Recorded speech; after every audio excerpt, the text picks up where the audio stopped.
Bangladesh cricket ইতিহাসে মাহমুদুল্লাহ রিয়াদের মতন একজনও ব্যাটসম্যান, কারণ মাহমুদুল্লাহ রিয়াদ যেখানে ব্যাট করে এই জায়গাতে একজন ব্যাটসম্যানও এখন পর্যন্ত কিন্তু তৈরি হয়নি ভাই। আমরা অনেক রকম অনেক প্রশ্ন তুলি বা আছে অনেক সাংবাদিক অনেক রকম কথা বলে, মাহমুদুল্লাহ রিয়াদ একটা ম্যাচ খারাপ খেললে সেই নিয়ে প্রশ্ন তোলে অনেকেই প্রশ্ন তোলে, কিন্তু আমি বলি মাহমুদুল্লাহ রিয়াদের মতন ব্যাটসম্যান এখন পর্যন্ত একটাও তৈরি হয়নি, একজন ব্যাটসম্যানও তৈরি হয়নি যে ব্যাটসম্যান একটা ম্যাচ খারাপ করলে দ্বিতীয় ম্যাচে কামব্যাক করে, এমন ব্যাটসম্যান এখন পর্যন্ত তৈরি হয়নি বাংলাদেশে, বিশেষ করে 7 নম্বরে বাংলাদেশ যেখানে মাহমুদুল্লাহ রিয়াদকে তোলে।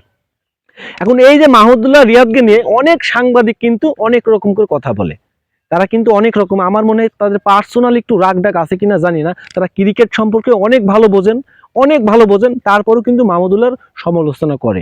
এই যে প্রথম ওয়েস্ট ইন্ডিজের বিপক্ষে প্রথম ওয়ানডে মাহমুদুল্লাহ ভাই মানে কি না খেলা খেললো, মাহমুদুল্লাহ জাকের আলী যে খেলাটা খেললো, আচ্ছা বলেন তো মাহমুদুল্লাহ যদি প্রথম থেকে যদি ভালো মানে ওইভাবে হচ্ছে শট দিত, বড় বড় শট মারতে যে আউট হইতো, তাহলে কি দলটার কি অবস্থা হইতো প্রথম ওয়ানডেতে।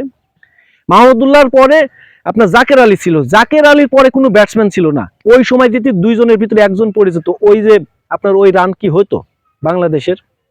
কিন্তু এইটা নিয়েও কিন্তু অনেক জনের আছে অনেক মন্তব্য শুনছি। এই যে আমাদের বাংলাদেশের প্রিয় হচ্ছে একজন সাংবাদিক আছে দেব চৌধুরী, উনি বাংলা মানে মাহমুদুল্লাহ রিয়াদকে দেখতেই পারে না, মাহমুদুল্লাহ রিয়াদের নাকি ওই জায়গায় মাহমুদুল্লাহ রিয়াদের জন্যই নাকি প্রথম ওয়ানডে ম্যাচ হারছে বাংলাদেশ, মানে মাহমুদুল্লাহ রিয়াদের জন্য। মাহমুদুল্লাহ রিয়াদ একটা প্রায় 50 করেছে, মানে একটা ভালো একটা ইনিংস খেলেছে, তারপরেও মাহমুদুল্লাহ রিয়াদের জন্য বাংলাদেশ হারছে। তাই মাহমুদুল্লাহ রিয়াদ যেহেতু ওই সময় ভালো মানে বড় শট খেলতে যেতে আউট হয়ে যেত, তাহলে কি অবস্থা হইতো।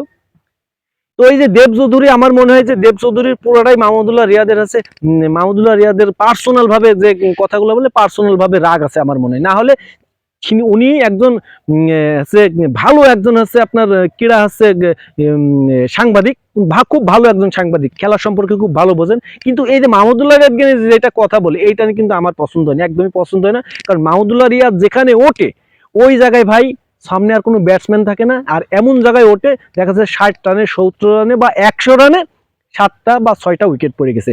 ওই সময় কি কোনো ব্যাটসম্যান ভাই মারতে পারবে? যতই মায়ের মুখী ব্যাটসম্যান হোক তারপরও কি মারতে পারবে?